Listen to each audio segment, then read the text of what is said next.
Hello everyone. এখন হয়তো আপনি বুঝেছেন যে আপনার মধ্যে যেমন বিচারধারা থাকবে সেই রকমই মানুষ বা পরিস্থিতি আপনি আকর্ষিত করবেন, বা আপনি আজ যে জায়গায় আছেন সেটা হয়তো আপনার মধ্যে যে বিচারধারা তারই ফলাফল। এক অ্যাভারেজ মানুষের মনে 5,000 থেকে 60,000 চিন্তা আসে। মনোবিজ্ঞানী বলে এই ভাবনা 90 থেকে 95% রিপিট হয়, যার জন্য নতুন ভাবনা আসার চান্সেস কমে যায়। নতুন ভাবনা 2 থেকে 5% আসে। কিন্তু এই বিচারের উৎপত্তি কোথা থেকে আসে এই বিচার? আমরা যে ধরনের পরিস্থিতি বা মানুষজনের সাথে বড় হই, বা যেটা দেখতে দেখতে, যে ফিলিংস নিতে নিতে, যে অনুভূতি নিতে নিতে বড় হই, সেটা আমাদের মধ্যে একটা অনুভূতির গণ্ডি তৈরি করে। মানে আমাদের পাস্ট লাইফের থেকে দেখা জিনিস থেকে বা ফিলিংস থেকে সেই অনুভূতির গণ্ডি তৈরি হয়। আর যত আমরা বড় হই সেই অনুভূতির গণ্ডিও তত বড় হতে থাকে।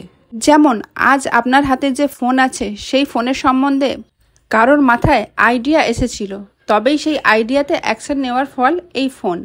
কিন্তু আমরা যদি অতীতের জায়গায় দাঁড়িয়ে দেখি, তখন কোনো মানুষ কল্পনাও করতে পারবেন না যে এক জায়গায় বসে অন্য জায়গায় ভিডিও কল করা বা অন্য মানুষকে দেখা, তার সাথে কথা বলাটা এত সহজ হবে কোনো দিন।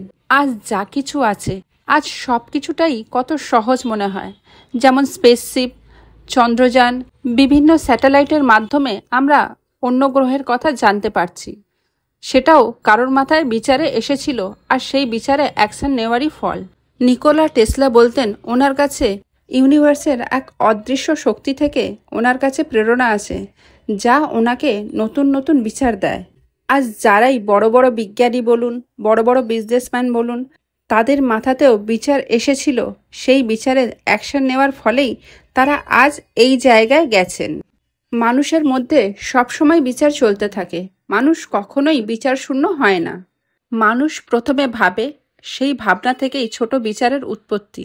আর এই ছোট বিচার যখন স্ট্রং হয়, তখনই বড় বিচারের রূপ নেয়।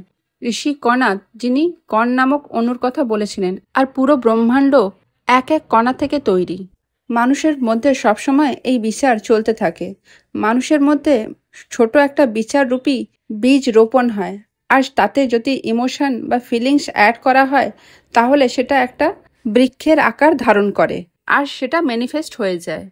কোয়ান্টাম ফিজিক্সের মতে ব্রহ্মাণ্ডের সব কিছুই এনার্জি। আপনি, আমিও। বিচারও এনার্জি। বিচার নষ্ট হয় না, বিচার শুধু এক রূপ থেকে অন্য রূপে ট্রান্সফার হয়। আমরা যা ভাবি, যা বলি, যা করি, তা থেকে এনার্জি উৎপন্ন হয়, যা পুরো ব্রহ্মাণ্ডে গতিশীল হয়ে যায়। আর সব এনার্জিরই ফ্রিকোয়েন্সি আছে, সব কিছুরই আলাদা আলাদা ফ্রিকোয়েন্সি। যেমন রাগের আলাদা ফ্রিকোয়েন্সি, ভয়ের আলাদা ফ্রিকোয়েন্সি, হ্যাপিনেসেরও আলাদা, রাগেরও আলাদা। কোনো মস্তিষ্ক যখন সেই ফ্রিকোয়েন্সিতে ভাবে, সেই ভাবনা মানুষের বিচারে আসে। মানুষ তার জন্য অ্যাকশন নেয়। আমাদের মস্তিষ্ক অনেক নিউরন তৈরি, আর এই নিউরন এক বিশেষ ধরনের রসায়ন উৎপন্ন করে। প্রত্যেকটা নিউরন তার মধ্যে আসা বিচার বা তার মধ্যে আসা কোনো অনুভূতিকে তার কাছের নিউরনের সাথে ট্রান্সফার করে। এইভাবেই প্রত্যেকটা নিউরন তার অনুভূতি, তার ফিলিংস বা তার মধ্যে আসা বিচারকে তার পাশের নিউরনকে ট্রান্সফার করে, যার ফলে একটা অর্গানাইজড চেনের তৈরি হয়। আমাদের মধ্যে আসা বিচারের জন্য আমাদের ভোজন, আমাদের স্থান বা আমাদের যে সঙ্গ, সেগুলো অনেকটাই দায়ী। আমরা যদি নেগেটিভ মানুষের সাথে বসি, তাহলে আমরা নেগেটিভই ভাববো বা নেগেটিভই আলোচনা করব। সেই রকম যদি আমরা মন্দিরে যাই, তাহলে সেই ধরনেরই শান্তি অনুভব করব, আর সেই ধরনেরই ভাবনা চিন্তা আমাদের মধ্যে আসবে। তাহলে আশেপাশে পরিস্থিতি, খাবার, সঙ্গ যেমন হয়, আপনার মধ্যে তেমনই বিচার আসে। বিচার নিজের নিয়ন্ত্রণ করা কঠিন, কিন্তু যারা মেডিটেশন করে তারা এই বিচারকে কন্ট্রোল করতে পারে। যেমন বিচার আসবে, অ্যাকশনও তেমনই হবে, আর রেজাল্টও তেমনই হবে।